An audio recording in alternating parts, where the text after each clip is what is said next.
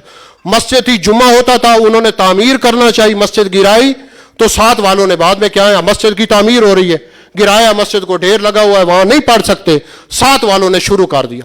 اب جب بنی تو ظاہر ہے وہ دوسرے ساتھ والے شروع، درمیان میں فاصلہ کیا ہے، کم ہے.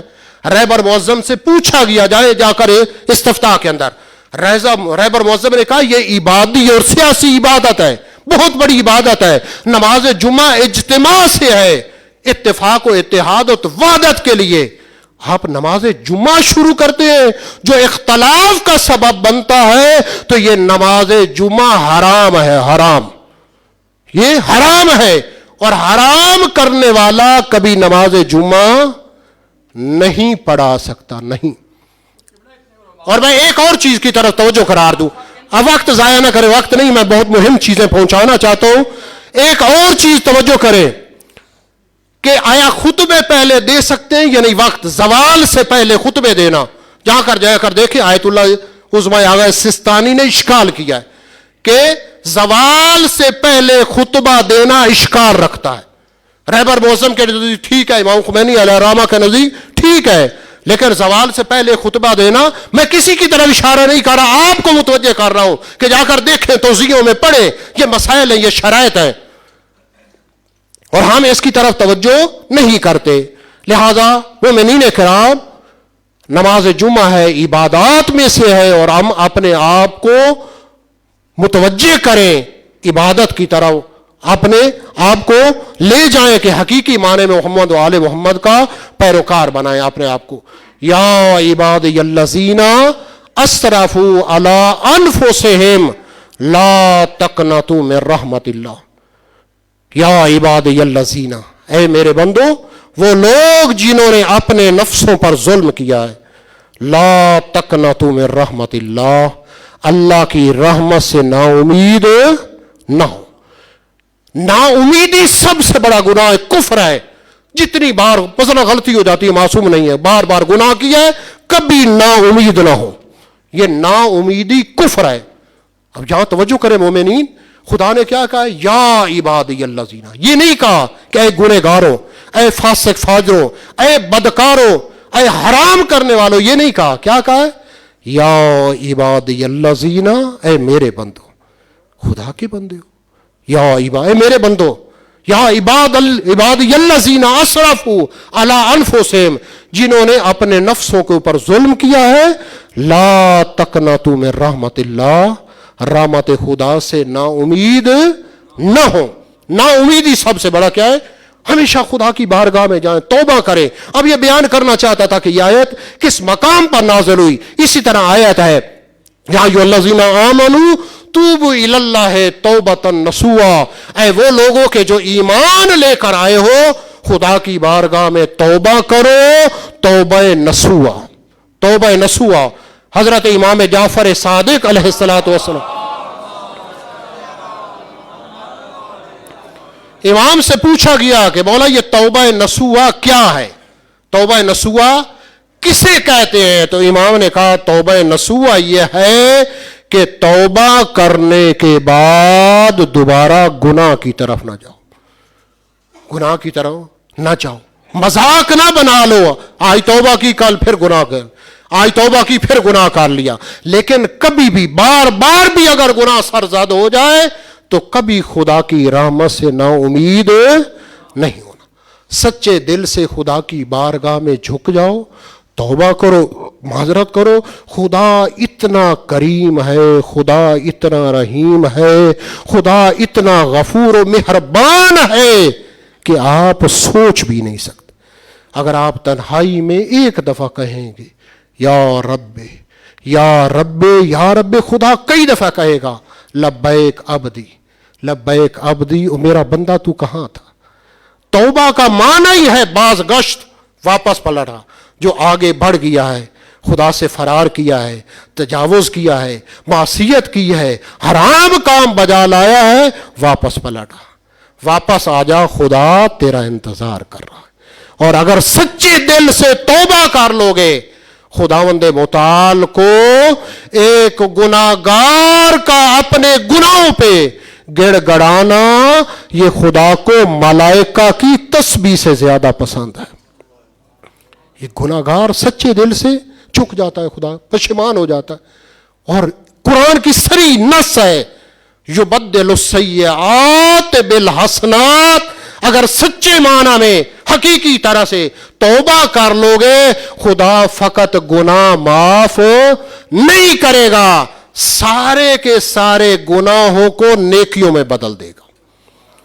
قرآن کی آیت ہے یبدل السیئات بالحسنات، سچے دل سے توبہ کر لو، خدا تمام گناہوں کو نیکیوں میں بدل دے گا، تبدیل کر دے گا، اگر خدا کی بارگاہ میں جھک جاؤ گے، معافی مانگ لو گے۔ البتہ توجہ دلا دوں، اگر خدا کا حق ادا نہیں کیا، نمازیں نہیں پڑھی، روزے نہیں رکھے، تو اس کی قضا کریں، جہاں تک ممکن ہے، جہاں کر سکتے ہیں کریں، جتنی آپ کو خدا نے توفیق دی زندگی ہے۔ اور اگر لوگوں کا مال کھایا ہے، توجہ کریں مومنین، اگر کسی کا حق کھایا ہے، بے شک آپ نماز تہجد پڑھتے رہ جاؤ، جب تک وہ معاف نہیں کرے گا خدا بھی معاف نہیں کرے گا۔ اگر کسی کا حق کھایا ہے، وہ حق اس تک واپس پہنچائیں۔ اگر پتہ نہیں ہے یا نہیں لوٹا سکتے، بعض اوقات ہو سکتا ہے، تو اس کی طرف سے خدا کی راہ میں صدقہ دیں، صدقہ دیں، تاکہ خدا حقیقی معنی میں معاف کر دے۔ اب روایت کے اندر ملتا ہے حضرت موسیٰ کا زمانہ تھا، حضرت موسیٰ کے اوپر خدا نے وحی نازل کی، اے موسیٰ تیرے اس شہر کے اندر ایک ایسا بدکار جوان رہتا ہے کہ اگر یہ اس شہر کے اندر رہا تو ہو سکتا ہے اس کے گناہوں کی وجہ سے، اس کی بدکاریوں کی وجہ سے، اس کے حرام کاموں کی وجہ سے سب کے اوپر عذاب نازل ہو جائے، عذاب نازل ہو جائے، اس کو نکال دے، نکال دے اپنے شہر سے۔ اب ہو سکتا تھا کسی اور شہر میں چلا جاتا، کہیں اور چلا جاتا، نہیں، چند دن کا کھانا اور پانی لیا اور جنگل اور صحرا میں چلا گیا، روتا رہا، توبہ کرتا رہا، گڑ گڑاتا رہا، سجدے میں جا کر ایک عجیب و غریب دعا پڑھتا تھا، کیا؟ یا من لہ الدنیا والآخرہ ارحم من لیسا لہ الدنیا والآخرہ، اے میرے اللہ تیرے لیے دنیا بھی ہے، آخرت بھی ہے، اس بندے پر رحم کر دے، نہ جس کی دنیا رہی نہ آخرت رہی۔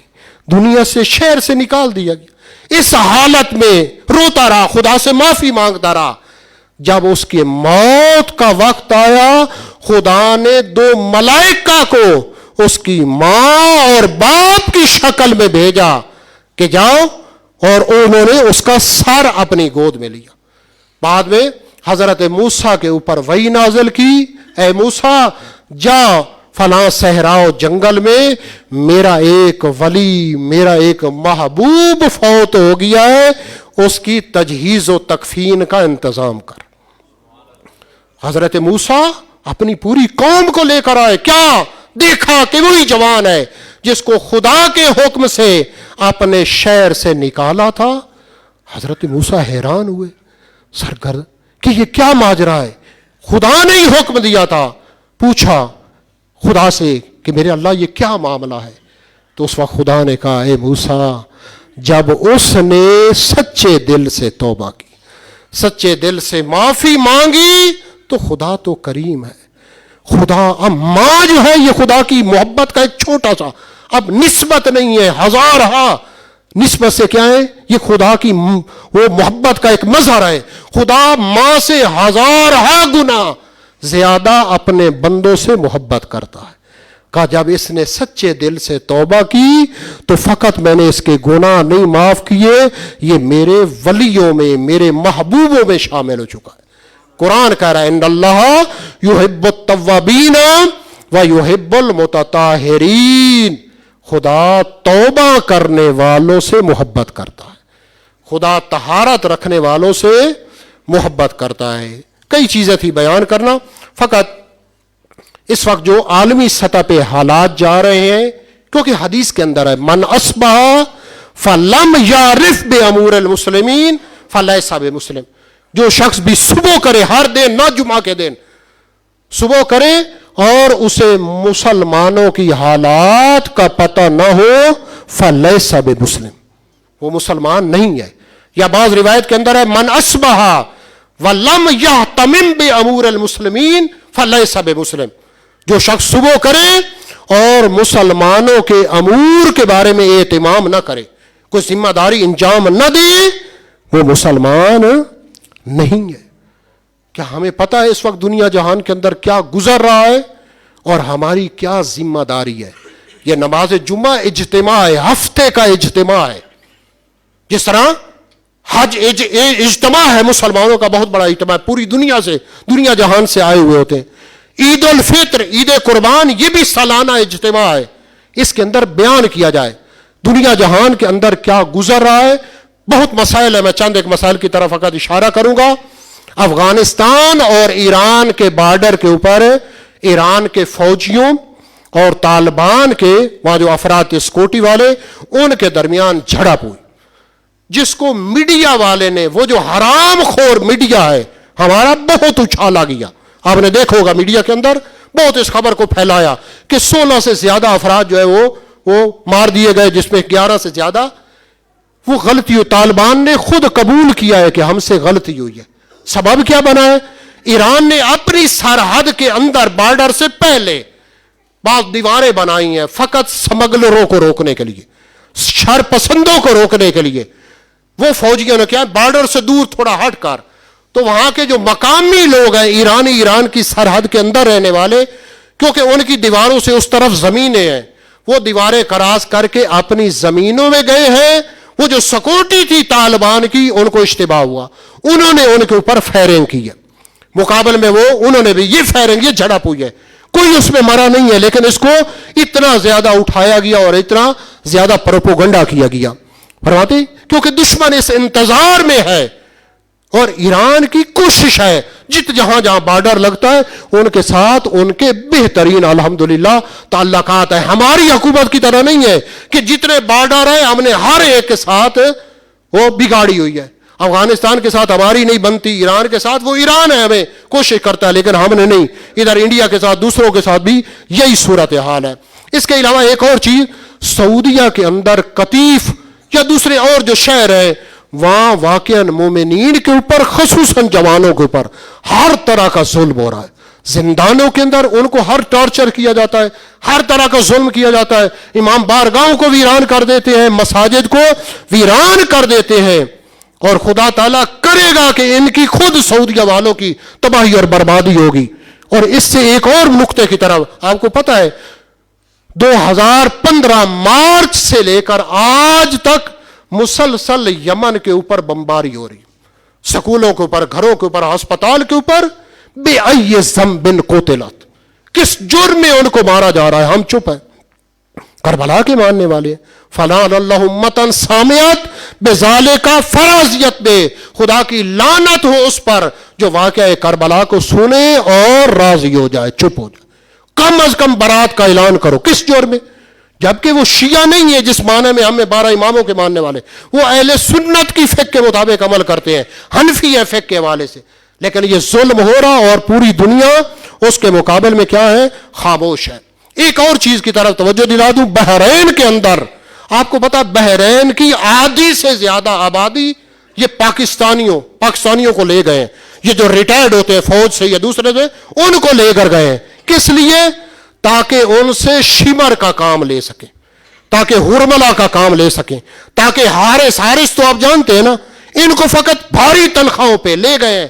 وہاں کیونکہ مومنین ہے، اہل بیت کے چاہنے والے ہیں، اور وہ اٹھے ہوئے اپنے حقوق کے لیے. 80% سے زیادہ وہاں پر مومنین ہیں، لیکن ہر طرح کو ان کے اوپر ظلم کر رہے ہیں. علماء کو قید و بند کیا ہوا 15 سال سے. شیخ سلیمان اور بزرگان علماء کو اور جوانوں کے اوپر جو ظلم کر سکتے ہیں کر رہے ہیں. اور ہم بالکل کبھی اس کے لیے آواز اٹھانا، ہم اہل بیت کے ماننے والے ہیں.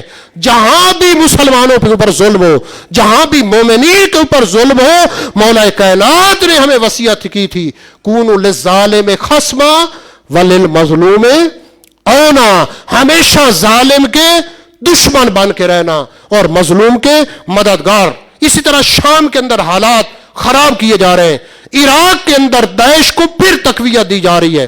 اور سب سے بڑا سامرا کے اندر بہت بڑی سازش. پہلے آپ کو پتا 2 دفعہ سامرا کے اندر حرم عسکریین کو انہوں نے تباہ و برباد کیا، پھر انہوں نے پلان بنایا، لیکن الحمدللہ وہاں کے جوان، غیرت مند جوانوں نے ان کے تمام پلان کا پہلے پتہ چل گیا اور ان کو تباہ و برباد کر دیا اور ان کو ناکام. ورنہ یہ حرم ایک دفعہ پھر ان کو کوشش کرتے وہ خراب. اس طرح لبنان کے اندر ہر طرح سے، جس طرح شام کو خراب کیا، لبنان کے اندر بھی کوشش کی جا رہی ہے وہاں کی حکومت کو، وہاں کے رہنے والوں کو کسی نہ کسی طرح سے اختلاف میں ڈالا جائے اور آپس میں جھگڑا. اس طرح کشمیر کے اندر ظلم ہو رہا ہے، فلسطین کے اندر ظلم ہو رہا ہے، وہاں پر مسلمانوں کے اوپر ہر طرح کا ظلم کیا جا رہا ہے. اور آپ کو پاکستان کے اندر فقط اشارہ کر لو، وقت گزر گیا، کہ یہ حکومت ہماری تھر پارکر کے اندر، وہاں کیونکہ غریب ترین طبقہ ہے اور وہاں ایسے افراد کو جو مرزئی ہیں، قادریت، ختم نبوت کے قائل نہیں ہیں، ہمارے نزدیک کافر ہیں، انہوں نے بہت بڑی وہاں پر زمین خریدی ہے. وہ مسلمانوں کے بچوں کو اپنے میں وہاں کھانا پانی رہائش اس کا نعرہ لگا کر وہ ان کے بچوں کو قادیانی بنایا جا رہا ہے. اور حکومت کی سپورٹ، حکومت کا کہا نبیل منیر جو اقوام متحدہ کے اندر اس موجودہ حکومت نے اپنا نمائندہ بنایا ہے، وہ خود قادیانی ہے. وہاں ان کو سپورٹ کی جا رہی ہے اور وہاں ان کو قادیانیوں کا کلمہ، انہی کے خلفاء 5 خلیفہ اور ساری جو تصویریں لگی انہی کی تعلیمات دی جا رہی ہے. لہذا ہمارا فریضہ ہے، حکومت کو چاہیے، یہ مسلمانوں کا ملک ہے، یہ اسلام کا ملک ہے، اسلام کے نام پہ حاصل کیا گیا ہے، لہذا امن و امان قائم کرے، یہ مہنگائی کا جو طوفان ہے یہ ختم کرے، غریبوں کے ساتھ جتنا ہو سکتا ہے تعاون کرے. خداوند متعال تمام مرحوم مومنین و مومنات کے اوپر آج اپنی خاص رحمت و برکتوں کا نزول فرمائے. اور سب سے بڑی آرزو ہے، جمعۃ المبارک کا دن ہے، امام زمانہ کے ظہور میں تعجیل فرمائے. بسم اللہ الرحمن الرحیم. والعصر ان الانسان لفی خسر الا الذین آمنوا وعملوا الصالحات وتواصوا بالحق وتواصوا بالصبر.